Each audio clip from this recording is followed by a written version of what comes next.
지금은 조용하지만 리플과 블랙록이 금융 역사를 다시 쓰고 있습니다. 네, 여러분 반갑습니다. 시장이 여전히 지루한 횡보를 이어가고 있고 많은 분이 공포와 지루함을 느끼고 계실 텐데요. 하지만 가격이 멈춰 있다고 해서 그 안에 기술과 세력들의 움직임까지 멈춘 건 아닙니다. 오히려 지금 수면 아래에서는 정말 거대한 지각 변동이 일어나고 있거든요. 오늘은 특히 우리 홀더분들이 주목해야 할 리플의 파격적인 행보와 이와 연결된 블랙록의 숨겨진 연결고리에 대해 집중적으로 이야기해보려 합니다. 먼저 오늘 전해진 아주 강력한 소식입니다. 리플이 해외 송금 수수료를 무려 90%나 정역 인하하겠다는 결정을 내렸습니다. 여러분, 90%입니다. 이건 단순한 할인이 아니라 사실상 마진을 포기하겠다는 건데요. 의도는 명확합니다. 이건 시장 장악을 위한 선전포고입니다. 현재 스위프트가 독점하고 있는 구금융의 해외 송금 시장을 리플이 아예 뿌리째 흔들어 가져오겠다는 아주 공격적인 전략이죠. 수수료라는 진입 장벽을 완전히 허물어서 전 세계 금융기관들이 리플렛을 쓰지 않고는 배길 수 없게 만들겠다는 겁니다. 이렇게 네트워크 사용량이 폭증하면 기축통화인 XRP의 가치는 자연스럽게 따라올 수밖에 없는 구조를 설계하고 있는 겁니다. 그런데 여기서 더 흥미로운 점은 이런 리플의 움직임 뒤에 블랙록이라는 거대한 그림자가 보이기 시작했다는 겁니다. 최근 블랙록과 리플 사이의 연결고리가 점점 선명해지고 있는데요. 핵심은 바로 리플이 준비 중인 스테이블 코인 RLUSD입니다. 시장에서는 이 RLUSD가 출시되면 블랙록의 토큰화 펀드인 비들과 연동될 가능성을 매우 높게 보고 있습니다. 쉽게 말해 블랙록이 운용하는 막대한 자금이 리플의 원장 위에서 굴러가게 된다는 뜻이죠. 만약 리플이 블랙록과 손을 잡고 XRP를 국제 표준인 ISO 20022의 핵심 결제 수단으로 안착시킨다면 어떻게 될까요? 지금의 시세 등락은 아무것도 아닌 게 될 수도 있습니다. 이건 단순한 코인 투자가 아니라 차세대 금융 결제 표준이 바뀌는 역사적인 순간이 될 테니까요. 이러한 흐름은 비자나 마스터카드의 행보와도 정확히 일치합니다. 비자는 이미 USDC 정산 시스템을 도입했고 마스터카드 역시 아부다비에서 스테이블 코인 결제를 시작했죠. 게다가 미국 FDIC마저 규제 틀을 마련하고 있습니다. 즉, 전 세계 금융권이 약속이라도 한 듯 디지털 자산 결제를 위한 판을 깔고 있다는 겁니다. 코인베이스 CEO 브라이언 암스트롱의 말처럼 새로운 금융 시스템이 디지털 자산 위에 구축되고 있고 그 중심에 리플이 파고들고 있는 상황이라는 거죠. 그렇다면 여러분들, 결국 우리가 이 시장에서 진짜 돈을 벌기 위해선 어떻게 해야 할까요? 수많은 코인들이 오르고 내리고 매일 쏟아지는 호재와 악재 속에서 방향을 잡는 건 결코 쉬운 일이 아닙니다. 하지만 단 하나,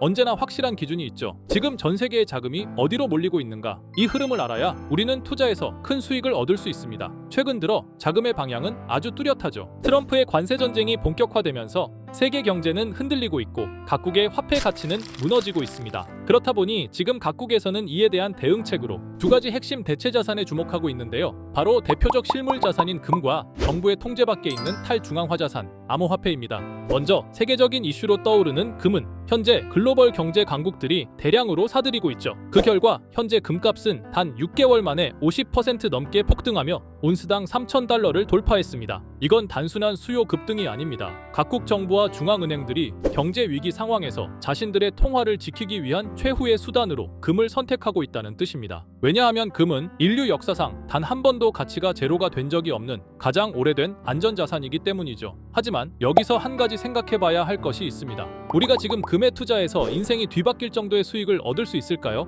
현실은 냉정합니다. 이미 너무나도 많이 올랐고 금이라는 자산 자체가 변동폭이 적고 수익률이 낮은 구조입니다. 기관 투자자들이나 국가 입장에서는 금이 자산을 보존하는 데 유리할 수 있지만 우리가 원하는 기회가 되기에는 너무 늦었다는 거죠. 그래서 지금 진짜 돈이 몰리고 있는 두 번째 대안이 주목받고 있는 겁니다. 바로 정부의 통제를 벗어난 디지털 자산, 암호화폐죠. 최근 몇 달 동안 비트코인은 나날이 사상 최고가를 넘어서며 디지털 금이라는 별명을 증명하고 있습니다. 놀라운 건 이 상승이 단순히 시장의 기대감 때문이 아니라는 겁니다. 월가의 주요 기관들, 미국 연방정부, 그리고 트럼프 캠프 내부까지도 이 비트코인을 전략자산으로 바라보고 움직이고 있죠. 다들 아시다시피 2024년 초 미국 SEC는 비트코인 현물 ETF를 승인하며 공식적으로 기관 자금의 진입을 허용했습니다. 이건 단순한 ETF 하나가 아닙니다. 비트코인이 제도권 안으로 들어왔다는 선언이자 정부가 비트코인을 통제할 수 없는 자산임을 인정했다는 뜻이죠. 정책과 제도, 돈의 흐름 자체가 이제는 명확히 암호화폐 시장으로 쏠리고 있습니다.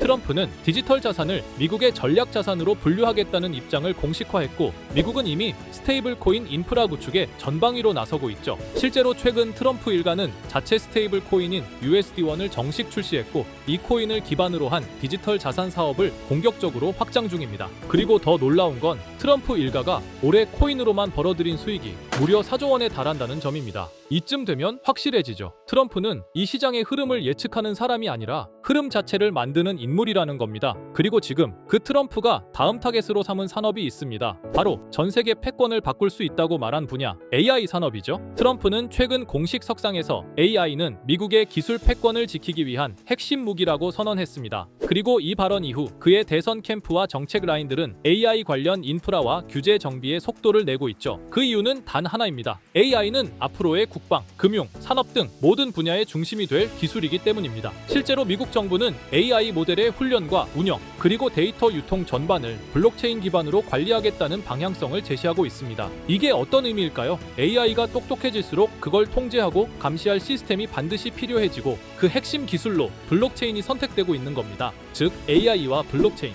이 조합이 앞으로 전 세계가 따라올 수밖에 없는 기술 생태계의 정석이 되고 있는 거죠. 실제로 최근 미국의 한 소형 포장 업체가 오픈AI 공동 창립자 샘 올트먼이 개발한 월드코인을 대량 매입하겠다고 밝히자 단 하루 만에 주가가 3000% 넘게 폭등하는 일이 벌어졌었죠. 이 뉴스는 AI와 블록체인의 결합이 단순한 기술 트렌드를 넘어서 시장의 자금을 실제로 움직이고 있다는 걸 증명한 사례로 전 세계 투자자들을 깜짝 놀라게 했습니다. 그리고 최근 AI 블록체인 기술이 단순한 트렌드가 아니라 전 세계 자금의 방향성을 결정짓는 핵심 축이라는 걸 보여주는 굉장히 상징적인 사건이 하나 있었습니다. 세계 최대 자산 운용사인 블랙록, 그리고 빅테크 대표주자 마이크로소프트가 미국 내 최대 AI 데이터 센터를 공동 인수한 건데요. 이 인수 규모가 무려 56조 원에 달합니다. 어마무시하죠? 이건 단순한 부동산 투자나 기술 확보가 아닙니다. AI 인프라를 선점하고 그 인프라 위에서 돌아갈 차세대 금융 및 결제 시스템까지 장악하겠다는 움직임으로 해석되고 있습니다. 이처럼 세계 자본의 심장부에 있는 기관들조차 이제는 AI와 결제 인프라, 즉 블록체인 기반의 디지털 경제 생태계로 급속히 움직이고 있다는 뜻입니다. 자, 여기까지 영상을 보신 분들이라면 아마 느끼셨을 겁니다. 시장은 이미 방향을 정했고 AI와 블록체인, 이 두 축을 중심으로 새로운 디지털 경제 생태계가 만들어지고 있다는 걸요. 그런데 문제는 이겁니다. 내가 지금 시장의 흐름을 아무리 정확히 읽어도 어디에 올라타야 할지 모른다면 그건 그냥 뉴스에 불과하다는 거죠. 그래서 저는 지금까지 영상을 시청해주신 구독자, 그리고 시청자분들을 실망시켜드리지 않기 위해 향후 수십 수백 배 상승할 가능성이 높은 코인의 정보를 여러분께 공유해드리려 합니다. 최근 블랙록이 1850억 달러 규모의 글로벌 포트폴리오를 재편하면서 AI 기반 자산들을 대거 편입했다는 소식이 나왔죠. 제가 여러분께 말씀드릴 코인도 바로 이 포트폴리오에 편입된 프로젝트 중 하나로 내부적으로 이미 비중 확대 논의가 오가고 있는 상황입니다. 게다가 최근 페이팔 벤처스에서 AI와 블록체인을 결합한 신생 프로젝트에 1800만 달러를 투자했다는 뉴스 혹시 보셨나요? 이게 왜 중요하냐면 제가 오늘 말씀드릴 이 코인이 바로 그 프로젝트와 기술 구조가 거의 동일한 구조로 설계됐다는 겁니다. 실제로 내부적으로 페이팔 측과 기술 제휴 가능성까지 거론되고 있을 정도로 관심을 받고 있는 코인이에요. 자, 지금 화면 속에 보이는 게 바로 그 코인인데요. 차트를 보시면 아시겠지만 이미 한 차례 강력한 상승 흐름을 보여준 걸 확인할 수 있죠. 또한 세계 1위 거래소인 바이낸스에도 이미 상장된 코인입니다. 자, 그럼 지금부터 이 코인의 종목명을 공개하려고 하는데요. 다만 이 영상을 유료방 업자들이나 광고업자들도 볼 수 있다 보니 제가 어렵게 찾아낸 정보를 그대로 가져다 파는 경우가 종종 있더라고요. 그래서 이번에는 진짜 제 시청자분들과 구독자 여러분들에게만 공유할 수 있도록 간단한 확인 절차를 하나 마련했습니다. 먼저 영상 좋아요와 구독 버튼 한 번씩 눌러주시고 댓글에 구독이라고 한 번씩 남겨주세요. 남겨주셨다면 위에 보이는 제 개인 번호 보이시죠? 010-2374-4693 이 번호로 기회라고 문자 한 통만 보내주세요. 꼭 기회라고 보내주셔야 문자 주신 번호가 제 채널 구독자분이신 게 확인이 되고 해당 번호가 광고업자인지 스팸업자인지 그 여부가 확인이 됩니다. 확인이 다 끝난다면 최근 여러 매체들과 업계 전문가들 사이에서도 3000% 이상의 높은 성장 가능성이 거론되고 있는 이 코인의 정보를 여러분께 바로 공유해드리겠습니다. 당연히 어떠한 금전 요구도 드리지 않을 거고요. 그리고 제가 늘 말씀드리지만 변동성이 큰 시장일수록 신중하게 접근하는 게 중요합니다. 항상 여유 자금 안에서 부담되지 않는 선에서만 확인해 보시길 권해드립니다. 상승의 폭이 크다 보니 한 번에 큰 금액을 걸기보다는 적은 금액으로 시작해서 가능성을 지켜보는 게 훨씬 더 효율적이라는 거예요. 1000%만 상승해도 100만 원으로 1000만 원. 충분히 만족할 수 있는 수익이잖아요. 저는 언제나 여러분이 현명한 선택으로 좋은 결과를 얻으시길 바라는 마음뿐입니다. 여러분들께서는 그에 대한 보답으로 구독과 좋아요만 눌러주셔도 제게 큰 힘이 됩니다. 오늘 제가 준비한 영상은 여기까지입니다. 앞으로도 직접 확인한 사실과 검증된 정보만 전달드리기 위해 꾸준히 노력하겠습니다. 부족한 영상 끝까지 시청해 주셔서 정말 감사합니다.